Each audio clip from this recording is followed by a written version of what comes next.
The throne hall of the Valorum Ascendancy was built to make small things feel smaller.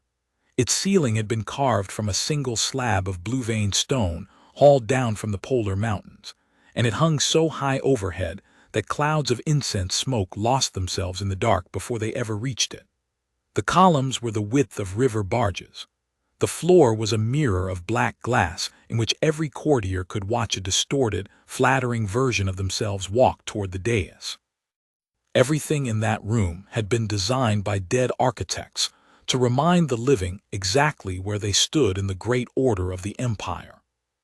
Princess Serayin of the Valorum stood exactly where they had put her, which was 3 steps below the throne and slightly to the side, in the place reserved for those who were tolerated rather than valued. She was 23 cycles old by her people's reckoning, tall even among the Valorum, with the pale silver skin and the long dark sensory crests that marked her as true-born of the royal bloodline. She held her chin level because she had trained herself to hold it level. She had learned very young that the moment she let it drop, someone would notice, and noticing was how the vultures began. "The daughter of the 3rd consort," the herald announced, as if anyone in the hall had forgotten. "Serayin of the Barren line." There it was. The words landed the way they always landed, soft and precise, a knife slipped between 2 ribs by a hand that had done it 1,000 times. Barren. In the old tongue of the Valorum, the word was ****, and it did not only mean a body that could not bear children. It meant a thing that produced nothing, a field that grew no grain, a vein that carried no ore, a line that ended. To be called **** was to be called useless in a way that reached back through your ancestors and forward through the children you would never have. And the court used it against her because the court had decided, when she was still a girl, that she was the safest person in the empire to be cruel to. She had been 11 when the imperial physicians made their pronouncement. There had been a fever, a long one, the kind that killed half the children it touched, and Serayin had survived it the way she survived most things, quietly and stubbornly and alone. But the fever had done something the physicians could measure with their instruments and their scrying glass, and they had come to her father the Ascendant with grave faces, and told him that the 3rd consort's daughter would never carry an heir. That her value on the marriage market of the great houses had, in a single night of sweating and shivering, dropped to nothing. Her father had nodded. He had not looked at her. He had gone back to the business of his other children, the ones who could still be traded for alliances and fleets and mining rights. And from that day forward Serayin had existed in the court, the way a chipped cup exists in a rich household. Not quite worth throwing away, not worth using either, kept on a back shelf and brought out only when someone wanted to make a point about how far a thing could fall. 12 cycles she had lived on that shelf. She had learned every corridor of the palace because no one cared where she went. She had read every book in the lower archive because no tutor was assigned to waste lessons on her, and so she had taught herself. History, star charts, the treaty law of 40 systems, the maintenance runes of the old orbital docks, the dead languages that even the scholars had abandoned. She had made herself, in the dark and unwatched hours, into one of the most educated minds in the Ascendancy, and not one soul in that glittering hall knew it or would have cared. Knowledge was not what they measured. They measured wombs and bloodlines, and the price a body could fetch, and by those measures Serayin was worth precisely nothing. Which was why, on the morning the human delegation arrived, the court had found the most exquisite way imaginable to remind her of it. The humans had come to negotiate. That much Serayin understood, because she had read the briefing documents that no one had thought to keep from her. Humanity was new to the conquered of stars, brash and fast-breeding and unnervingly resilient, and they had something the Valorum wanted, a corridor of jump points that ran straight through the contested Meshan Reach, discovered and claimed by human survey ships before the older powers had bothered to chart it. The Ascendancy wanted that corridor. The Ascendant's ministers had spent 3 cycles trying to pry it loose through pressure and threat and the slow strangulation of trade tariffs, and the humans had, with what the ministers considered maddening cheerfulness, simply declined to be strangled. So now there would be a treaty, and a treaty among the great powers of the conquered was never only paper. It was sealed in blood, or in marriage, or in both. And the Ascendancy's High Council, gathered in their tiered seats along the walls of the throne hall, had decided among themselves how the marriage seal would be paid. Serayin did not know it was coming until the Ascendant lifted his hand. "We will honor our new friends from Earth," her father said, in the flat ceremonial voice he used for occasions of state, "with a bond of the blood. A daughter of the royal house shall be given to their delegation, to seal the corridor accord and to bind our peoples in the old way." A daughter of the royal house. For one absurd, weightless instant Serayin's heart did a thing she was ashamed of afterward. It lifted. Because for 12 cycles she had been told she was nothing, and here at last was a place in the ordering of things, a use, a purpose, a role that mattered. Then she saw the smiles. They were spreading through the tiered seats like a ripple across still water. The particular smile she knew better than she knew her own reflection. The smile of a court that has thought of something clever and cruel, and is waiting for the victim to understand. Minister Talvareth, chief among her tormentors, a man whose face had been sculpted by decades of getting exactly what he wanted, was not even trying to hide his delight. "The Princess Serayin," her father said. And the hall exhaled a soft, delighted laugh. Because of course it was her. Of course they would not waste a fertile daughter, a real daughter, a princess whose blood could found a dynasty, on these upstart apes from a backwater son. That would be throwing gold into a ditch. But the S3 daughter, the barren one, the chipped cup on the back shelf, why, she was perfect. Giving her to the humans cost the Ascendancy nothing. It bound them by the letter of the old law while insulting the humans in a way the humans, primitive as they were, would surely never even detect. And it let the court do the thing the court loved most, which was to remind Serayin, in front of every soul who mattered, that she was a joke. She understood all of it in the space of a breath. She watched Talvareth lean to the courtier beside him and murmur something, and she watched the courtier laugh behind his hand, and she knew without hearing it that the murmur had been some version of asterisk, at least the barren one is good for something now. A gift the apes are too stupid to know is an insult. Serayin kept her chin level. She had promised herself long ago that they would never see it drop, and she kept the promise now, though it cost her more than anyone in that hall would ever know. She looked straight ahead at the great blue ceiling and its lost clouds of incense, and she said, in a voice that did not shake, "As the Ascendant commands." That was when she made herself look at the humans. They stood at the foot of the dais where the protocol officers had placed them, a delegation of 9, small and dark-clad and strange. She had studied the images in the briefing, but images had not prepared her for the wrongness of them in the flesh, the blunt little faces without crests, the eyes set flat and forward, the way they held so still, and yet seemed always about to move. Most of them wore the gray of Earth's diplomatic service. At their head stood an older woman with iron-colored hair, and the bearing of someone who had negotiated across many tables, and beside her stood a young man. He could not have been many cycles past his majority. Human ages were hard for Serayin to read, but there was a youngness to him that translated across the species gap, a smoothness to the face, an unfinished quality, the look of someone who had not yet been sanded down by the world into whatever final shape he would take. He was slighter than the others, with dark hair cut close and steady gray eyes, and he was watching the proceedings with an attention that was different from the others' attention. The older humans were watching the Ascendant. This young one was watching her asterisk. And he was not laughing.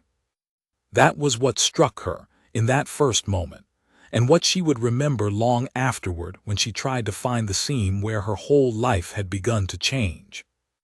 Every Valorum face in that hall wore some flavor of the joke, open delight, hidden amusement, the polite blankness of those who found the cruelty distasteful but not distasteful enough to object. 900 faces, and every one of them knew she was being handed over as garbage. And then there was this one small human, who could not have understood the language of the crests and the murmurs and the ancient loaded weight of the word *s*, and whose face wore no joke at all. He was looking at her the way one looks at a person, just that, a person standing in a hall full of people being spoken about. She did not know what it meant. She told herself it meant nothing, that he was young and out of his depth and probably did not understand what was happening. She told herself she was reading meaning into an alien face the way lonely people read faces, and that she was too old and too scarred to be a lonely person reading faces. She looked away from him and back at the ceiling. But the moment it happened, and it did not unhappen. The formalities took the rest of the day. There were documents to be inscribed and witnessed, the court record itself running to some 400 clauses that the ministers pretended to review and had in fact settled weeks before. There was the ritual of the blood bond, in which Serayin's name was entered into the marriage rolls beside a human name she could not at first pronounce, Elian Ward, of the Terran-conquered delegation. There was a feast, held in the lesser banquet hall because the greater one would have been too much honor, at which Serayin was seated far from the head of the table, and the human delegation was seated farther still, and at which Minister Talvareth rose to give a toast to the deepening friendship of our peoples, in a tone so thick with private amusement that half the table had to bite the insides of their cheeks. Serayin ate little. She had learned to eat little at feasts. It gave the vultures less to comment on. She watched the humans from across the room and tried to understand them. They did not eat little. They ate with a frank, unembarrassed appetite that the Valorum found faintly barbaric, and they talked among themselves in low voices, and twice she saw the young one, Elian Ward. She made herself think, that is his name, glance across the hall toward her and then, catching himself, look away. When the feast finally ended, and the guests dispersed into the labyrinth of the palace, a protocol officer came to Serayin's place at the low end of the table and told her, with the careful neutrality of a servant who did not want to be blamed for anything, that the human envoy had requested a private audience with her before the delegation retired. "He wishes to speak with the princess," the officer said, "alone, if the princess is willing." If the princess is willing. No one had asked whether Serayin was willing about anything in 12 cycles. She looked at the officer's carefully neutral face and understood that the question was a formality, that willing or not she would go, because a chipped cup does not decline the requests of the man it has been given to. But there was something in the phrasing that she turned over in her mind as she followed the officer through the cold stone corridors toward the guest wing. If the princess is willing. Those had not been the officer's words. The officer had been repeating them. The human had said them. They brought her to a small receiving room in the guest wing, one of the plainer ones, with a single long window that looked out over the palace gardens and the vast dark curve of the planet's ring rising beyond the mountains. The young human was there alone, standing by the window with his hands clasped behind his back, and when the door opened he turned, and for a moment the two of them simply looked at each other across the room, the Barren princess and the alien she had been thrown to like a scrap. "Thank you for coming," he said. His Valorum was terrible. It was accented so heavily she had to concentrate to parse it, and he had clearly learned it recently and fast, the way one crams for an examination, but he had learned it, and that itself was strange. The humans had translators, the little devices that hung at their collars and rendered speech into sound. He was not using his. He was speaking to her in her own tongue, badly, on purpose. "I did not think I had a choice," Serayin said. She had meant it to come out cold, and it did, and she watched him absorb the coldness without flinching. He nodded slowly, as if she had told him something he had already suspected and was sorry to have confirmed. "No," he said, "I don't suppose you did. That's part of what I wanted to talk to you about." He gestured to a pair of chairs by the window, an invitation, not a command. Serayin did not sit. She stood where she was, near the door, with the wary stillness of an animal that has learned that kindness is usually the beginning of a trap. "I am aware," the young man said carefully, "that I have been made part of something today that I did not fully understand until it was done. I'm new to this. My whole delegation is new to this. Humanity's been out among your conquered for less than a generation, and we're still learning how your great houses do things. But I've been reading. I've been reading everything I could get since we arrived about your court and your customs and your language." He paused. "I know what that word means." "The one the herald used, Sethri." Serayin went very still. "I know what they think they did today," he said. "I know they think they handed my people an insult and dressed it up as an honor, and that they're laughing about it right now, somewhere in this beautiful cold building." I heard the laughing. I didn't need the language to understand the laughing. His jaw tightened just slightly, the first crack in his careful composure. "I want you to know that I understood it, and I want you to know that I don't accept the terms they think they wrote." "The terms are law," Serayin said. "It is done. The roles are inscribed. I am given." "You're not a debt to be paid," he said. "Whatever they wrote in their rolls." The words hung in the cold air of the room. Serayin found that she did not know what to do with them. In 12 cycles no one had said such a thing to her, and she did not have a place prepared to put it, and so it simply sat there in her chest, foreign and heavy and impossible to set down. "You don't know me," she said at last. "You know nothing about me. You met me this afternoon across a room, while my own people sold me as a joke. You have no idea whether I am worth anything at all." The young man looked at her for a long moment, and there was something in his flat, forward-set human eyes that she could not name, something steady and unhurried and entirely without pity, which was the thing she had braced against and did not receive. "No," he agreed.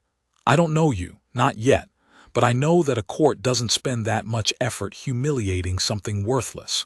You don't build a joke that elaborate around a person who doesn't frighten you." He tilted his head. "I've been watching that room all day, and I don't think they threw you away because you're worth nothing.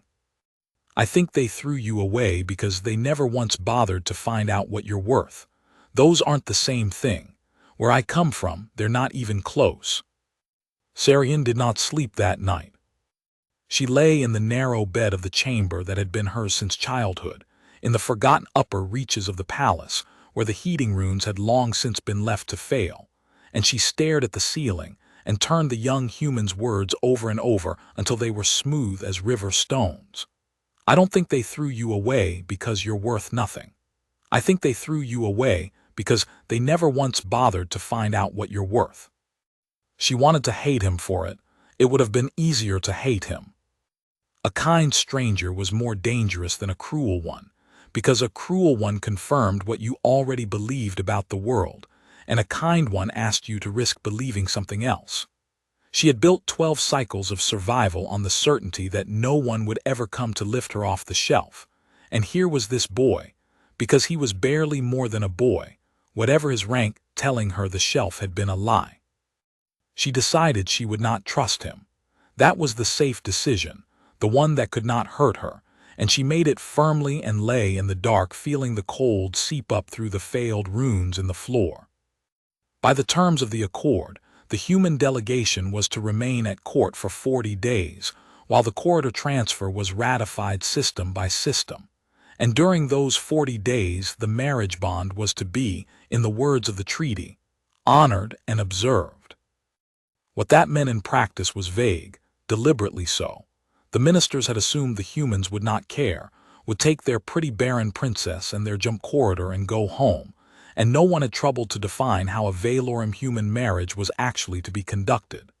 Serayin had assumed the same. She had assumed she would be moved to the guest wing, ignored, and eventually shipped off to Earth like a piece of freight, there to live out her days as a curiosity in an alien house.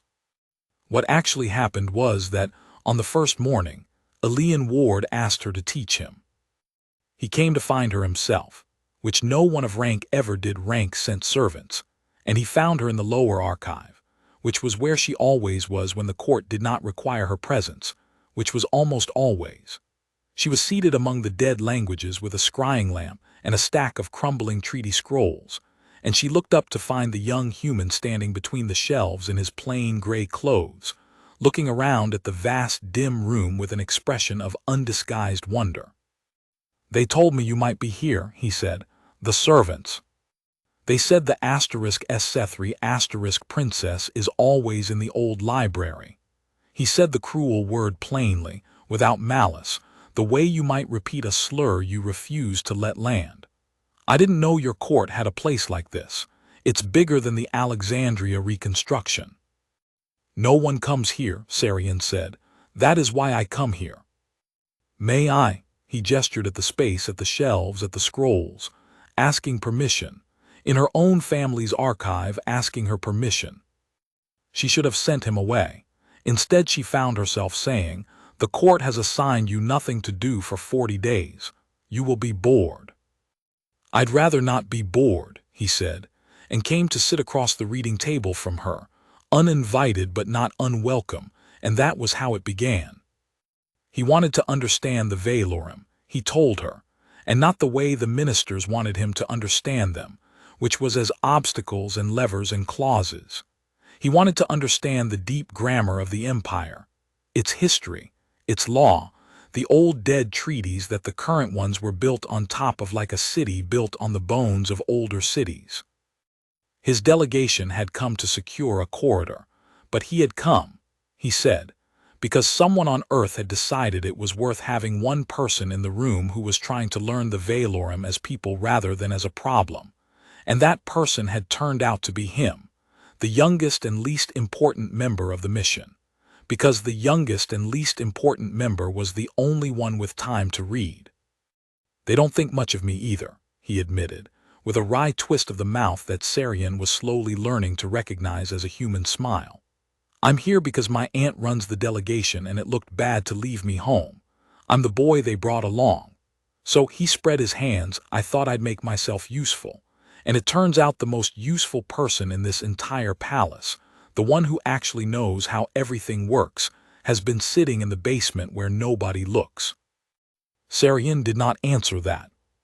But she opened the treaty scroll, and she began, in a dry, flat voice that she kept deliberately free of any warmth, to explain to him the founding compact of the ascendancy, and why every clause in the corridor accord traced back to a single disputed word in a document 900 cycles old.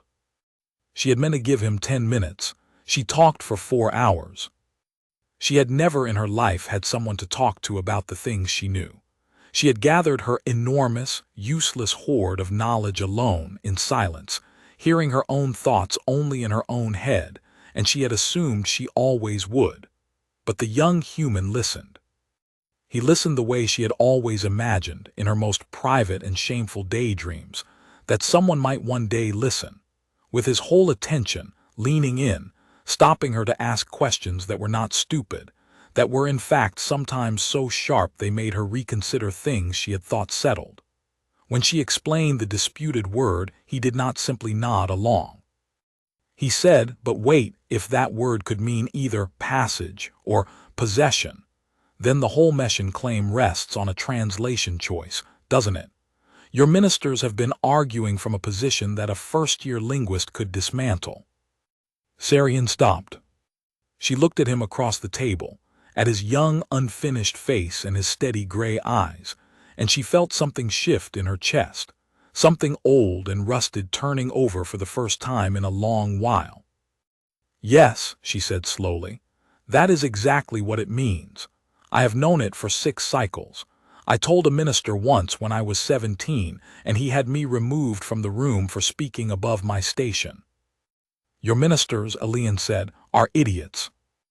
And Serayin, to her own complete astonishment, laughed. It was a small sound, rusty from disuse, and it surprised her so much that she pressed her hand to her mouth as if to catch it. Across the table the young human grinned, delighted, and she realized he had been trying to make her laugh, had been reaching for it the way you reach for something precious, and that he was pleased out of all proportion to have caught it. She took her hand from her mouth. "You should not say such things about the High Council," she said. "Not here. The walls of this palace have long ears." "Let them listen," he said. "I meant it. They spent 3 years trying to strangle my people over a corridor when the whole legal foundation of their claim is a coin flip on one word, and they never noticed, because the one person in this empire who did notice was too busy being called a broken cup to be allowed in the room." He leaned back. "Where I come from, we'd call that a catastrophic failure of leadership. You've got a genius in your basement and a council of fools on your thrones, and you got the arrangement exactly backwards." Serayin did not know what to do with the word genius asterisk. It was not a word that had ever been aimed at her. She set it aside, the way she had set aside his words the night before. In the growing pile of things this human said that she did not have anywhere to put. The 40 days did not go the way anyone at court had planned. By the end of the first week, it had become impossible to ignore that the human envoy, the young one, the boy they had thrown the Barren princess to as a joke, was spending nearly every waking hour in the company of that same princess, and that the two of them were not doing what the more salacious minds of the court had assumed. They were working. Servants who passed the archive reported that the human and the HFY girl sat across a table piled with scrolls and star charts and argued, endlessly, about law and language and the history of 40 systems. The human was learning Valorum at a rate the court linguists found frankly alarming, and everyone knew who was teaching him. Minister Talvareth found it amusing at first. It fit his sense of the world's order that the discarded princess and the discarded boy should huddle together in the basement over their books. Let the two nothings keep each other company. But amusement began by degrees to curdle into unease, and the source of the unease was this. The human delegation in its formal negotiations had begun to get sharper. Where the humans had once seemed to fumble at the edges of Valorum treaty law, they now cut straight to its weak points. In the third-week session on transit tariffs, the iron-haired human ambassador, the young envoy's aunt, had calmly dismantled a Valorum position that had stood unchallenged for 2 cycles, citing a precedent from a 900-year-old compact that not one minister in the room had known existed. Talvareth had watched the color drain from his colleagues' faces, and had understood, with a cold, sinking feeling, exactly where the humans were getting their ammunition. They were getting it from the basement. They were getting it from her. He should have moved against it then. Later, when everything had come apart, Talvareth would tell himself that he should have crushed it in the 3rd week, should have had the girl confined, should have separated the two of them before the thing they were building could set. But he did not, and the reason he did not was the reason the court had always underestimated Serayin. He could not make himself believe she mattered. The habit of contempt was too deep. She was ****. She was a chipped cup, a joke, a field that grew no grain. Whatever she was whispering to the human boy in the basement, it could not possibly amount to anything that a man of his stature needed to fear. He told himself this, and he went back to his politics, and he let the 40 days run. In the archive, meanwhile, something was happening that neither Serayin nor Elian had planned, and that both of them, in their separate ways, were afraid to name. They had become partners. That was the word Elian used when he used a word at all, and he used it deliberately, she thought, because it was a word that carried no danger. Partners. They were partners in the work of understanding, in the vast joint project of taking apart the machinery of the ascendancy and seeing how it ran. He never called it anything more. He never reached across the table for her hand, never let his eyes linger in a way that would have required her to build a wall against it, never once treated her as the court had trained her to expect a man would treat a woman he had been handed. He treated her as a mind. He treated her, she realized one evening, walking back alone through the cold corridors to her failing ruined room, as an equal. And the strange thing, The thing that made her stop in the middle of the dark hall with her heart going too fast was that she had never in her life been treated as an equal by anyone, and she had not known until this moment how starved she had been for it. She examined the feeling carefully, the way she examined everything, and she did not entirely like what she found. Because underneath the pleasure of being taken seriously there was something warmer and more frightening, and she recognized it as the thing she had decided, on the first night, that she would not allow. She had told herself she would not trust him. She had told herself a kind stranger was more dangerous than a cruel one.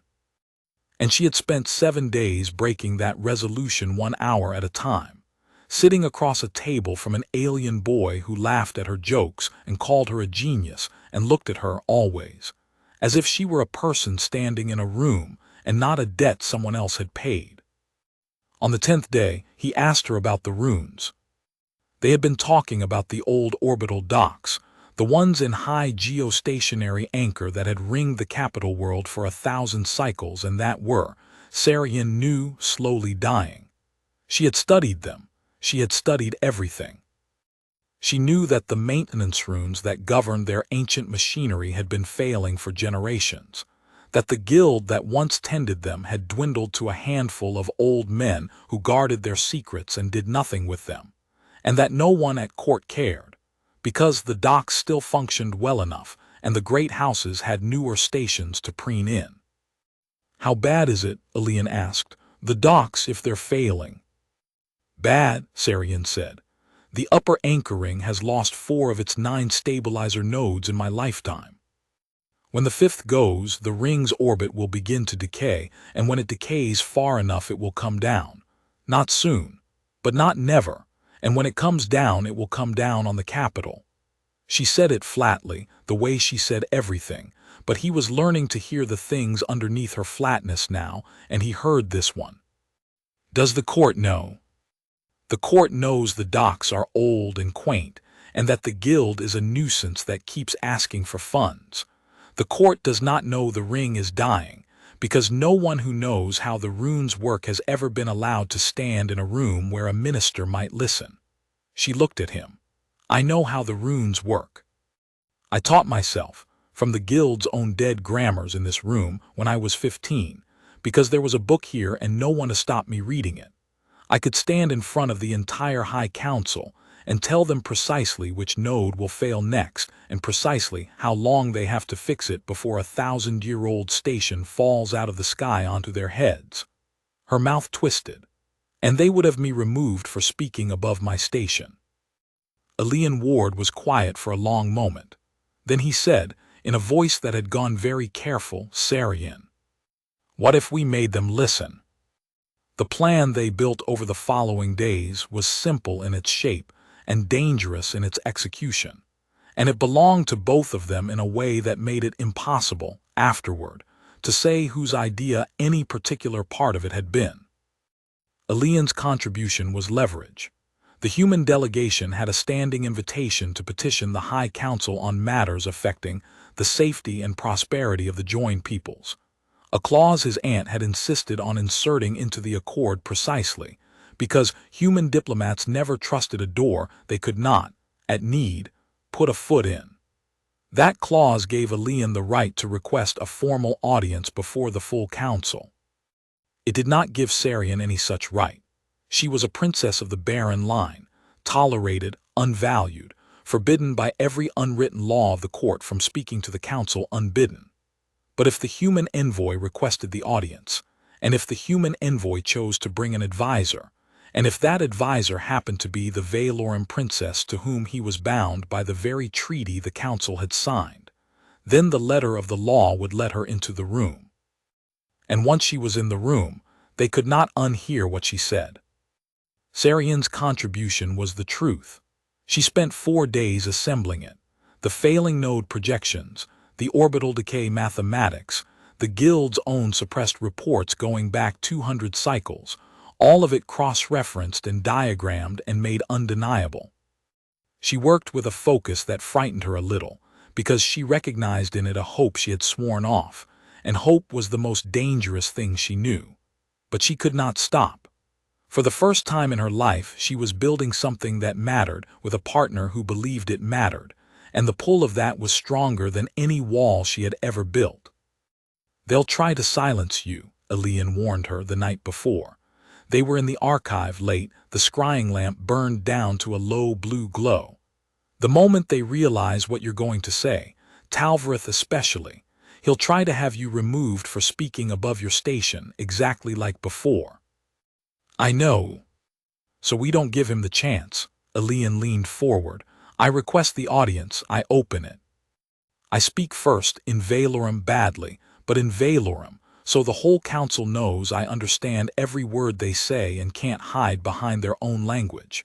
I tell them the human delegation has become aware of a grave danger to the capital world, and that our concern is for the joined peoples, and that we bring this to them in the spirit of the accord. And then, before anyone can object, I present my advisor. I name you. I name you as an advisor to the Terran delegation on matters of Valorum engineering and law." He held her eyes. "By your own court's rules, an advisor named by an accredited envoy cannot be removed from an audience without insulting the envoy's sovereign. If they throw you out, they throw out Earth. And they need Earth's corridor too badly to insult Earth over a girl they've decided doesn't matter. They've trapped themselves. Their own contempt for you is the trap." Serayin looked at him across the low blue light. "Why are you doing this?" she asked. It was the question she had been holding since the first night, and she asked it now because tomorrow she might not have another chance. "Not the docks. The docks are real. I believe you care about the docks. But this, building me a way into that room, spending your leverage, your credibility on a princess your own strategy doesn't need. You could take your corridor and go home. Why spend all of this on me?" Elian was quiet. The lamp hissed softly between them. "Because on the first day," he said at last, "I stood in that horrible cold hall and watched 900 people laugh at you, and you didn't let your chin drop. I didn't know anything about you yet. I didn't know you'd taught yourself 40 systems worth of law in a basement, or that you'd figured out a station was falling out of the sky, or that you'd turn out to be the smartest person I've ever sat across a table from. I just saw someone standing in a room full of people who decided she was nothing, refusing to agree with them." He shrugged, a small human motion. "Where I come from, that's the bravest thing a person can do. Keep standing up straight while the whole room tells you to fall down. I decided that day I wasn't going to be one more person in that room telling you to fall down. That's all. Everything since then, I got to know you, and it turned out you were even more than I thought. But that's why. I saw you keep your chin up, and I decided I'd rather be on your side than theirs." Serayin found that she could not speak for a moment. She looked down at the scrolls, at the mathematics of the falling ring, at the work they had built together, and when she trusted her voice again, she said, quietly, "On Valor, no one has ever chosen my side. In 23 cycles, you are the first." "Then your court," Elian said gently, "has been wasting the best thing it had." The audience was granted for the 35th day. Word of it moved through the palace the way all dangerous news moved, in whispers and glances, and by the morning of the audience the throne hall was fuller than it had been for the marriage sealing. The court had come to watch. They did not know precisely what was going to happen, but they smelled event in the air, and the Valorum court could no more resist an event than a school of scavenger fish could resist blood in the water. They filled the tiered seats. Minister Talvareth took his place near the throne with the unhurried confidence of a man who has never once, in a long life, been genuinely surprised. The ascendant sat upon the throne beneath the great blue ceiling, and the human delegation was admitted, and Serayin walked in among them. That itself caused a stir. She wore not the drab tolerated daughter's gray she had worn all her life, but a formal robe of the deep Valorum court blue, which she had every right to wear as a princess of the blood and had never once dared to claim. Elian had asked her to wear it. "Walk in as what you are," he had said, "not as what they made you." She had almost refused. Then she had put it on and looked at herself in the black glass mirror of her chamber floor and seen, for the first time in 12 cycles, a princess, and she had walked out of her cold, failing room and down through the palace with her chin level and her spine straight, and the courtiers she passed had fallen silent, because the chipped cup was not behaving like a chipped cup, and they did not know what it meant. The herald, flustered, did not know how to announce her. In the end he did not announce her at all, which was its own small victory, because it meant the ancient machinery of the court had encountered a thing it had no ritual for. Elian Ward stepped forward to the foot of the dais and bowed to the ascendant in the correct Valorum manner which he had practiced, and he began to speak. He spoke in Valorum. His accent was still thick, but his grammar was clean now, clean and formal and correct, and Serayin watched the ripple of surprise move through the tiered seats as the court understood that the human boy had learned their tongue well enough to address the throne in it. That was the first crack in their composure, and Elian had placed it deliberately. "Ascendant of the Valorum," he said, "High Council, honored court, I come before you under the 7th clause of our accord, which grants the Terran delegation the right to petition on matters affecting the safety of our joined peoples. I come to bring you knowledge of a danger to your capital world, a danger that has been growing for 200 cycles, that threatens every soul beneath this ceiling, and that has, until now, gone unspoken in this hall because the only mind in your empire that fully understands it was never permitted to speak here." He paused, and let that land, and Serayin saw Talvareth's eyes narrow. "In the spirit of the accord, and as is my right, I present my advisor on matters of Valorum engineering and law. I ask the court to hear her, as they would hear any advisor accredited to an envoy of a sovereign power. I present the Princess Serayin of the Valorum." The hall erupted.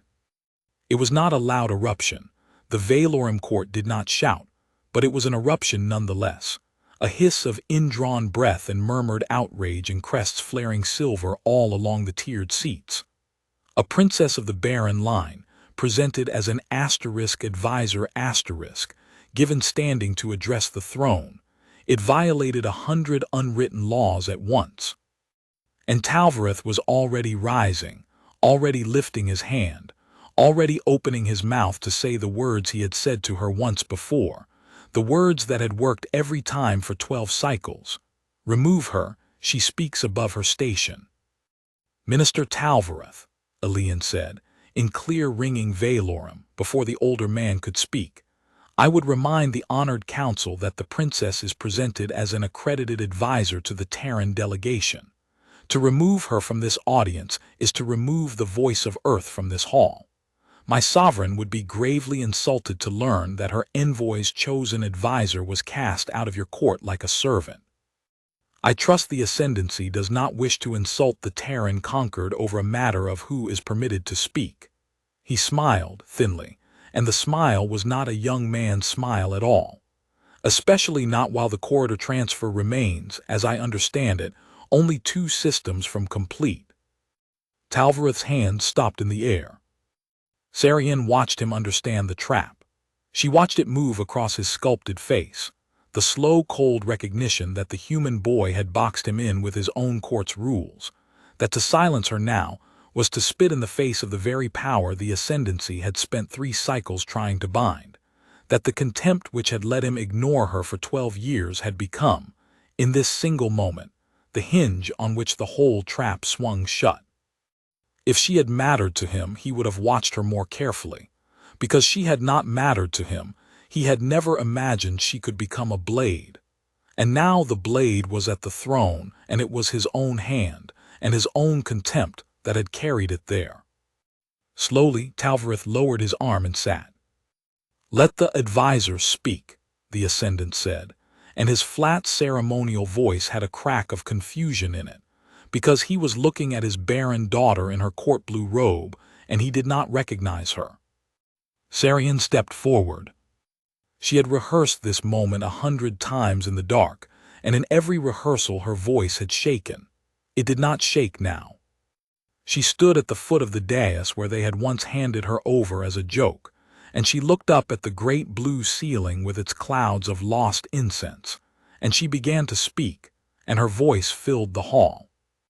She told them about the docks. She told them plainly, without flourish, in the precise dry language of someone who has understood a thing so completely that she no longer needs to dress it up. She told them about the 9 stabilizer nodes of the upper anchor ring and the 4 that had already failed. She told them about the maintenance runes and the dwindling guild and the 200 cycles of suppressed reports. She named the 5th node, the one closest to failure, and she told them, to the cycle, how long they had before its loss began the orbital decay that would, in time, bring a 1,000-year-old station down out of the sky and onto the capital they were all sitting in. She projected the mathematics onto the air with the court's own scrying instruments, which she had learned to operate as a girl, and the falling ring hung in glowing lines above the black glass floor for every soul in the hall to see. And then she told them how to fix it. That was the part Talvareth had not braced for.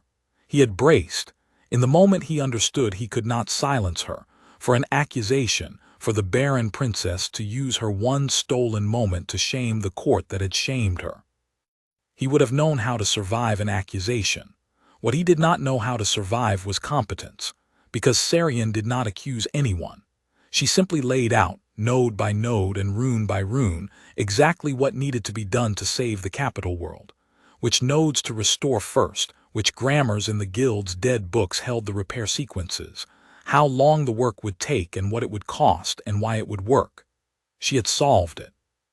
She had solved it years ago, alone in a basement, and no one had ever let her say so. And now she was saying it in front of the entire High Council of the Ascendancy, and every mind in that hall could see that she was right. When she finished, the silence in the great cold hall was total.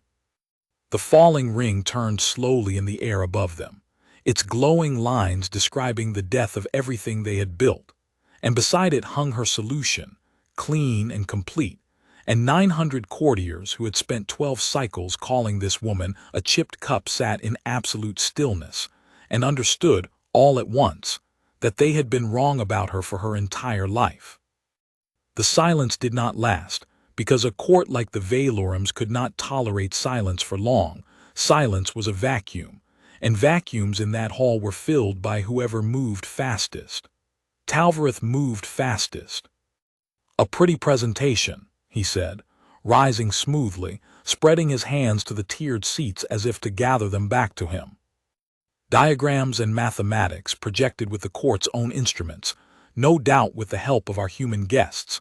But let us be clear about what we have actually seen.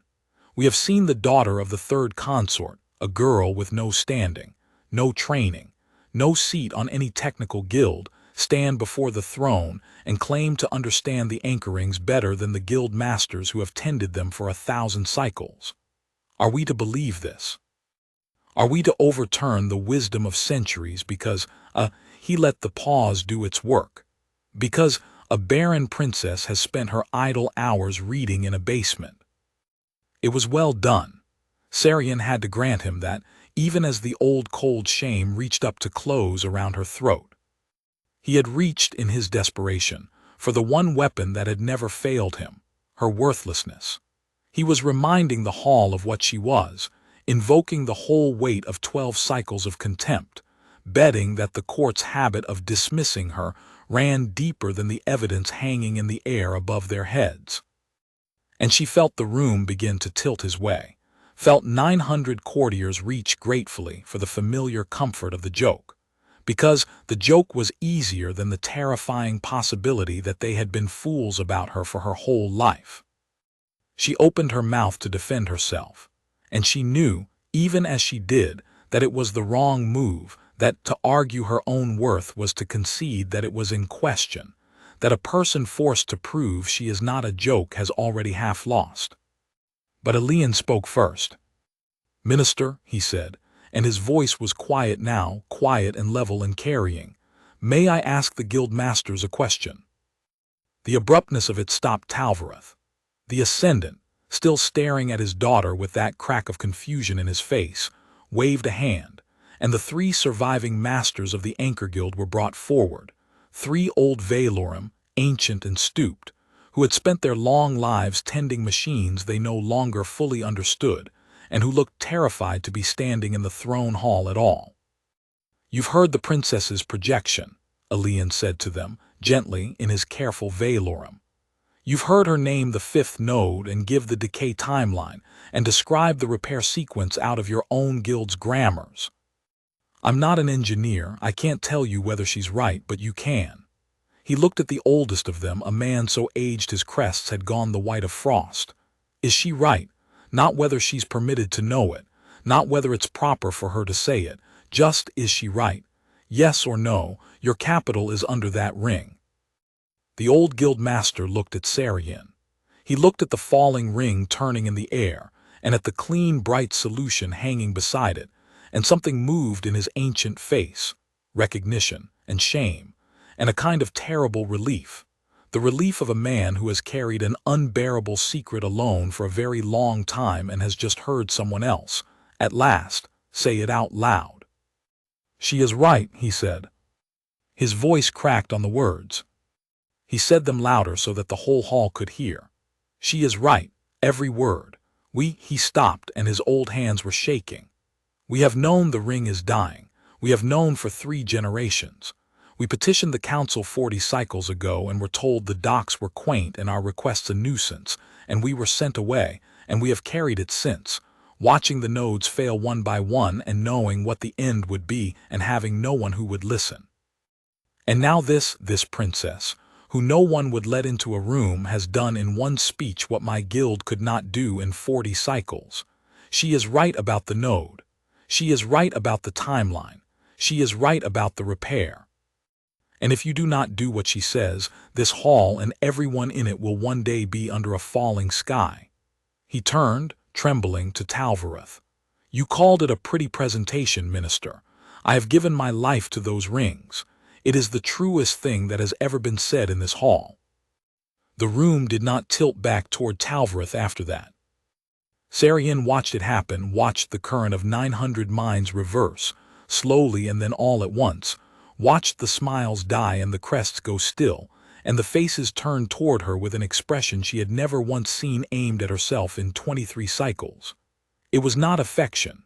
It was not even respect, quite, not yet.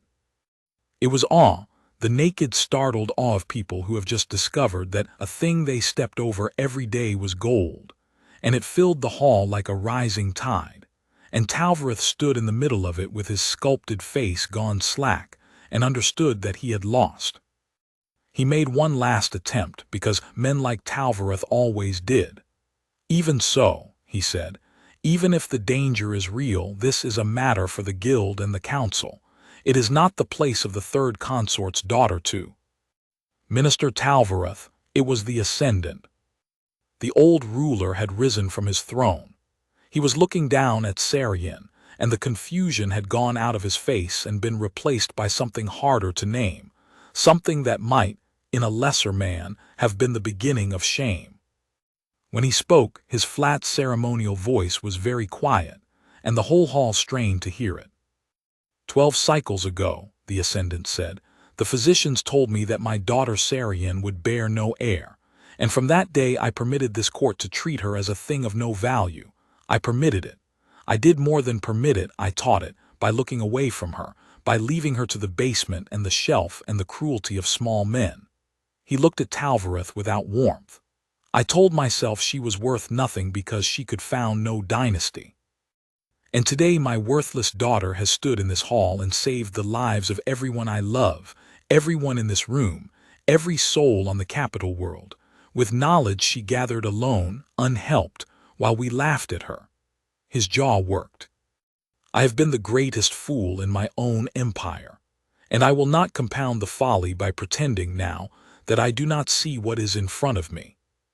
He came down the steps of the dais.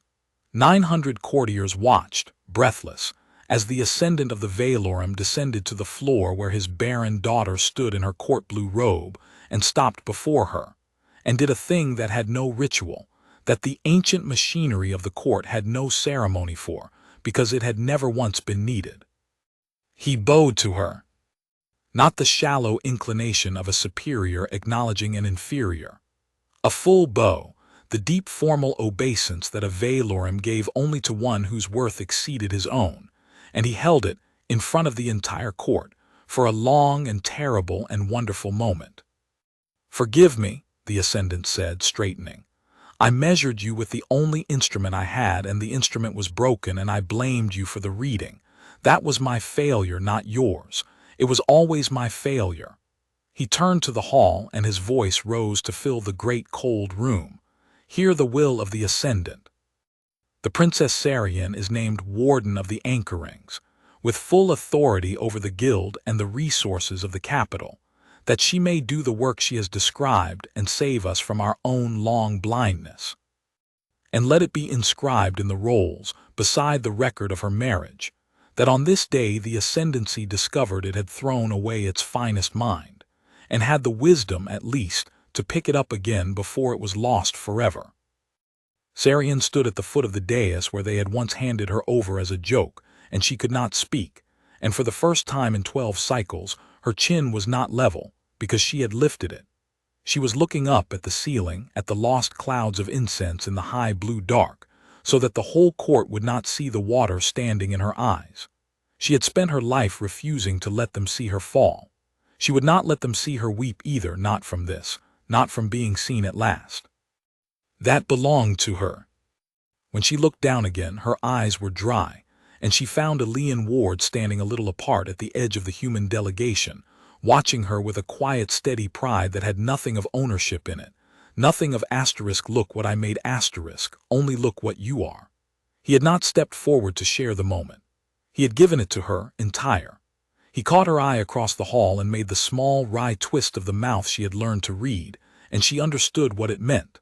"I told you. I told you they had thrown away the best thing they had." She inclined her head to him, the smallest fraction, a private thing in a public room. And the court, watching, did not know what passed between the Barren princess and the human boy, but they saw that something did, and it was the beginning of the story that the ascendancy would tell about the two of them for a long time after. The work of the Anchorings took the better part of a cycle, and Serayin did it as warden, with the full authority of the throne and the desperate gratitude of the old guild, and she did it well. The 5th node was restored before it could fail. The decay was arrested. The 1,000-year-old station that had been quietly falling toward the capital for 200 cycles was, node by node and rune by rune, brought back from its long death, and the people of the capital world, who had never known how close the sky had come to falling on them, went about their lives beneath a ring that would now outlast them all, and never knew whose mind had saved it. But the court knew. The court, which forgot nothing and forgave less, could not forget the day the Barren princess had made the ascendant bow, and it rearranged itself around the memory the way a court always rearranges itself around power. Courtiers who had laughed at her for 12 cycles discovered in themselves a long-standing admiration they had somehow neglected to mention. Ministers who had sneered found reasons to seek her counsel. Talvareth himself, stripped of much of his standing after the audience, made a careful and humiliating approach some months later, offering his experience in the service of the new warden. And Serayin, who had every right to destroy him and no need to, accepted his service coldly, and used it well, because she had learned in abasement that a tool did not have to be liked to be useful. And because the sharpest revenge she could imagine on the man who had called her worthless was to make him spend the rest of his career being useful to her.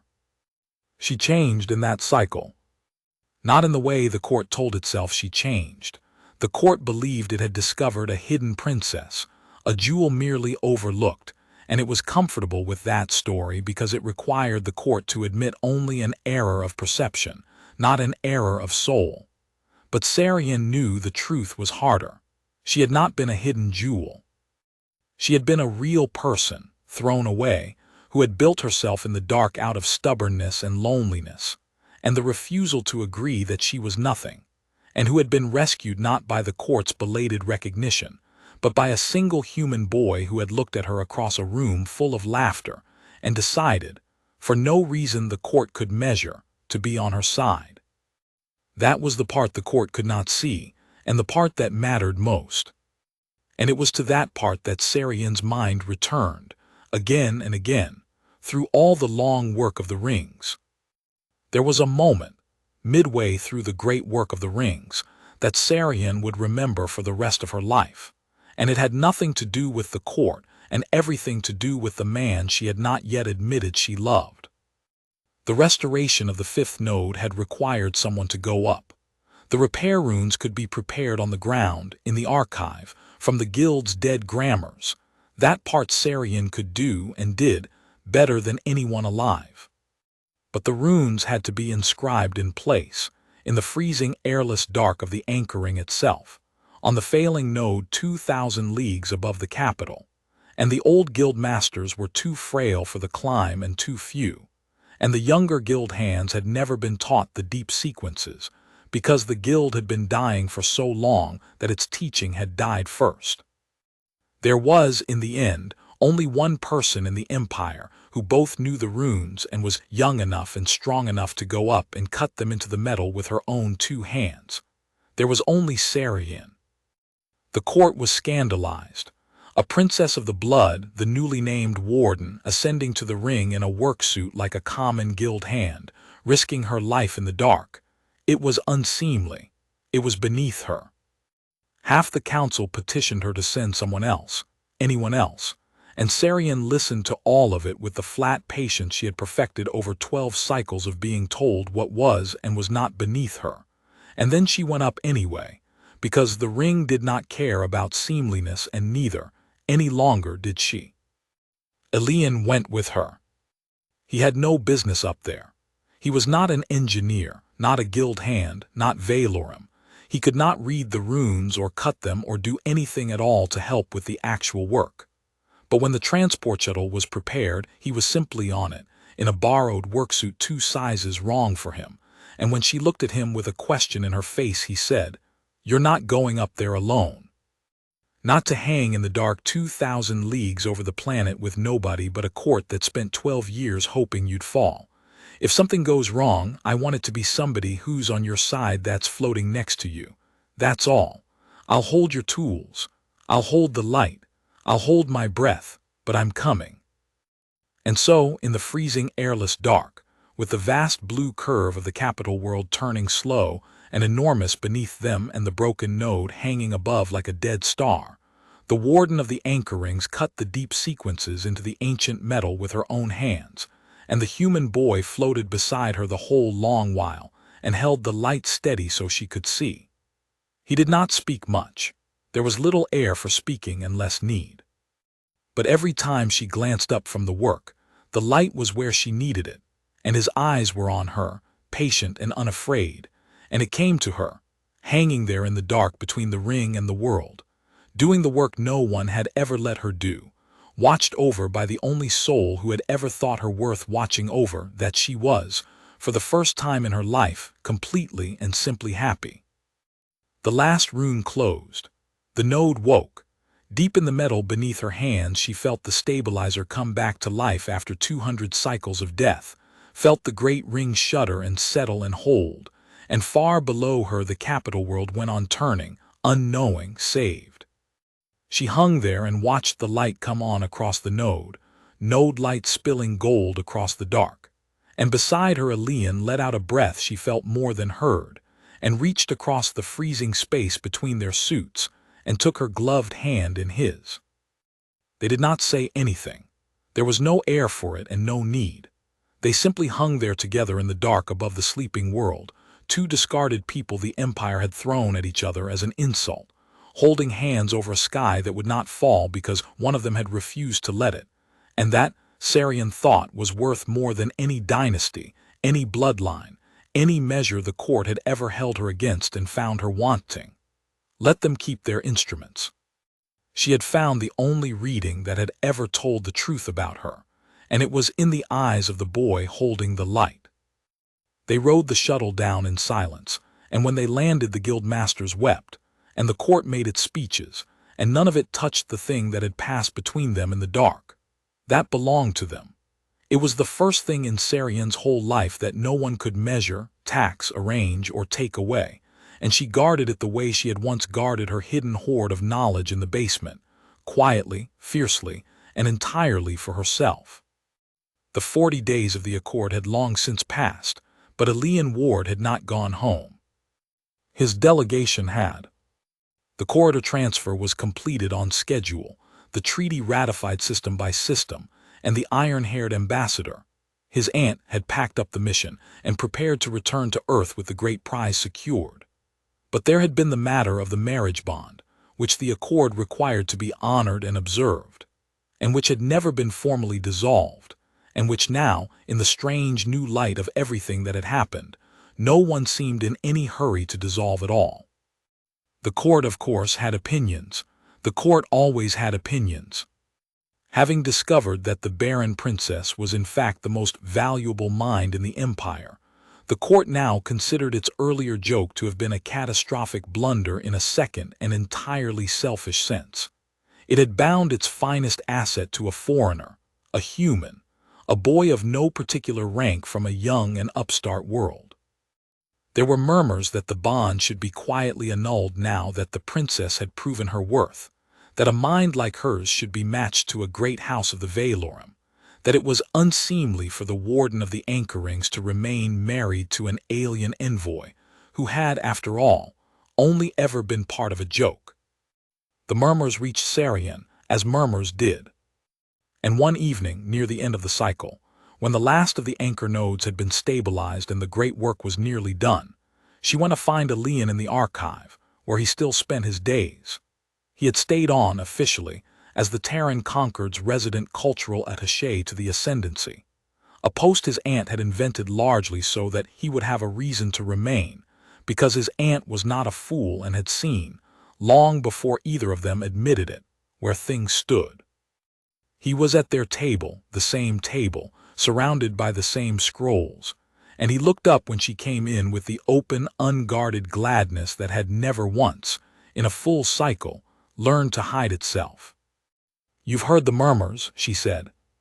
She had never learned to approach a difficult thing sideways. The basement had not taught her diplomacy, only truth. About the bond, that it should be dissolved, that I should be matched to a great house now that I am worth matching. "I've heard them," Elian said. He set down his stylus. The gladness had gone careful, guarded, the look of a man bracing for a blow he has long known was coming. "It makes sense. From their side, you're the warden of the anchor rings now.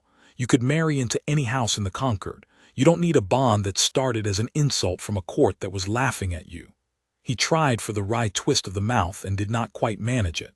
"I've always known this was that I was here on borrowed time. That the marriage was never real, that it was a thing they did to you, not a thing you chose. If you want it dissolved, Serayin, you have every right, and I'll sign whatever they put in front of me and I'll go home, and I'll count myself lucky for the cycle I got to spend across a table from the best mind I've ever known." Serayin looked at him for a long moment. "When they gave me to you," she said slowly, "they thought they were throwing away garbage. Do you understand that? Not just insulting your people, throwing away *me*. They took the most worthless thing they owned and they handed it to the aliens because it cost them nothing to lose. That is what our marriage was. That is what I was. A thing so valueless that giving it away was the cruelest joke they could think of." "I know," Elian said quietly. "I've always known, that's why I—" "Let me finish." She had not raised her voice, but something in it stopped him. "For 23 cycles, every measure the world had for me returned the same answer. Barren, worthless, a field that grows nothing, a line that ends. And I believed it. Not out loud I kept my chin level, but underneath, in the place I never let anyone see, I believed them, because when the entire world tells you a thing for your entire life, some part of you agrees, no matter how you fight it." She took a breath. "And then a boy I had never met stood in a hall full of people laughing at me, and did not laugh. And spent a cycle treating me as though I were a person, as though I were his equal, not a jewel he had discovered, not an asset he had acquired, a partner he had chosen. You never once in all this time treated me as a thing that had been given to you. You treated me as someone who had *arrived. Do you know how much that is? Do you have any idea? Elian did not answer. He could not, she saw. His throat had closed. They measured me by whether I could bear an heir, Serayin said. And by that measure I was nothing, and they were right, by that measure. I will never carry a child. The fever took that from me when I was 11, and it is not coming back. And I have made my peace with it in the only way one can, which is to decide that it is not the measure of me. It was never the measure of me. And you are the first soul in my life who agreed. You looked at the thing my whole world had thrown away, and you did not see what could not grow in me. You saw what already had. You saw the mind I built in the dark, and the stubbornness that kept my chin up, and you decided that was worth more than any womb in the empire, and you were right, Elian. You were right and they were wrong, and every day of this last cycle has proven it in front of the whole court that spent 12 years telling me otherwise. She crossed the room to the table to him, and she stood over him, and her voice when she went on had lost all its dryness at last. So no, I do not want the bond dissolved.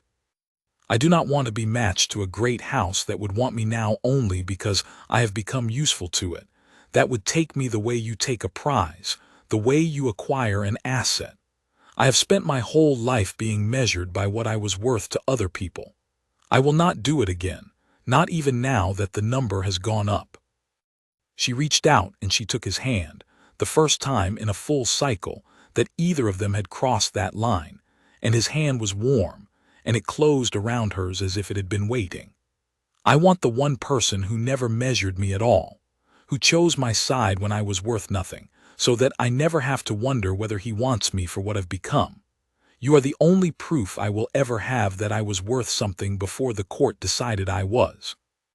I am not going to sign you away, Elian Ward. I am going to keep you, if you will be kept. Elian Ward stood up slowly from the table, and he was not quite steady, and when he spoke his voice was rough. I chose your side on the first day, he said, when you were, as far as I knew, a stranger they were throwing away, and I have not for 1 hour since regretted it, and I never will. I didn't stay for the warden of the anchor rings. I'd have stayed for the girl in the basement who kept her chin up. I fell in love with her, Serayin. Before I knew she was a genius, before she saved a world, I fell in love with the person who wouldn't agree that she was nothing. The wry mouth at last working properly now, though his eyes were bright. So yes, I'll be kept. God, yes. I thought you'd never. I've been sitting at this table for a cycle trying not to want something I was sure I wasn't allowed to have. You were always allowed, Serayin said. You were the only one who ever was.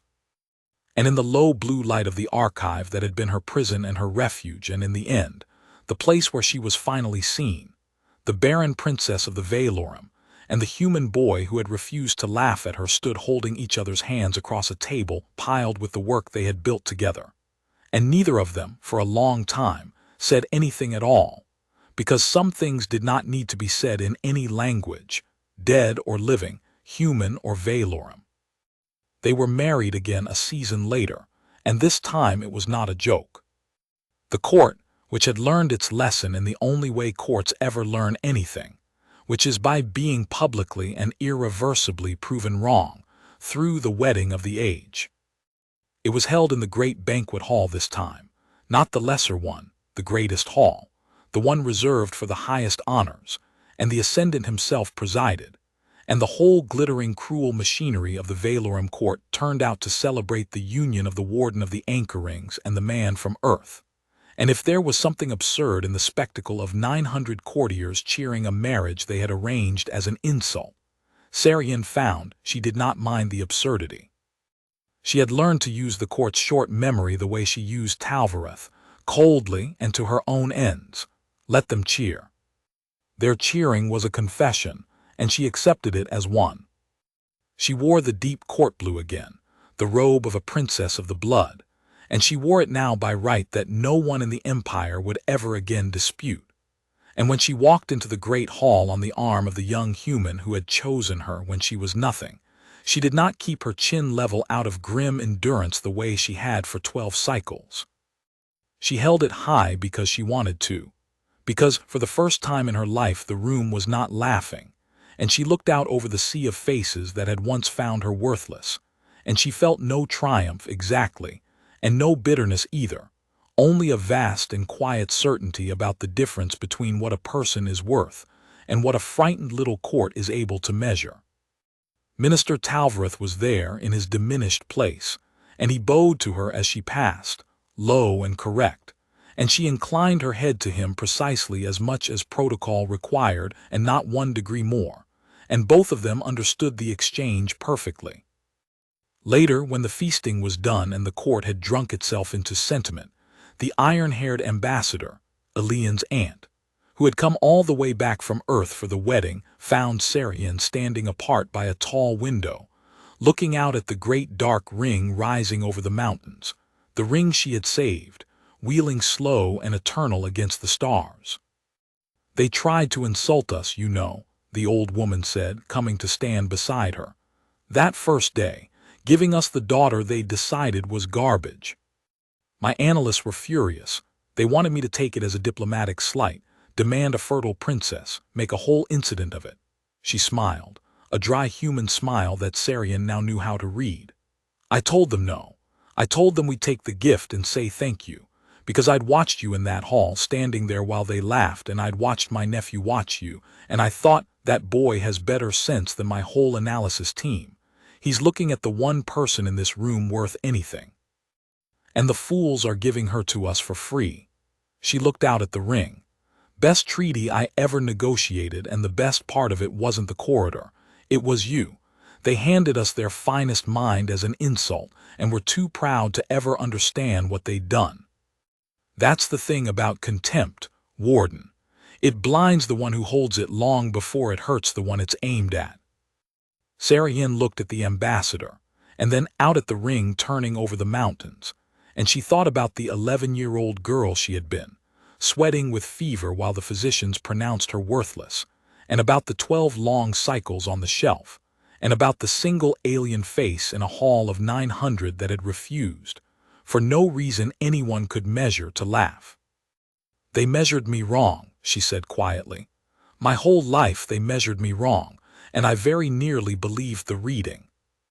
"But you didn't." "No," Serayin said. "I kept my chin up." And then someone came who could see.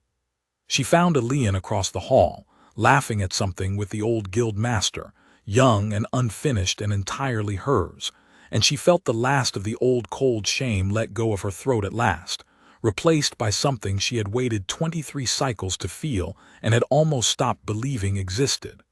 That is all it ever takes in the end.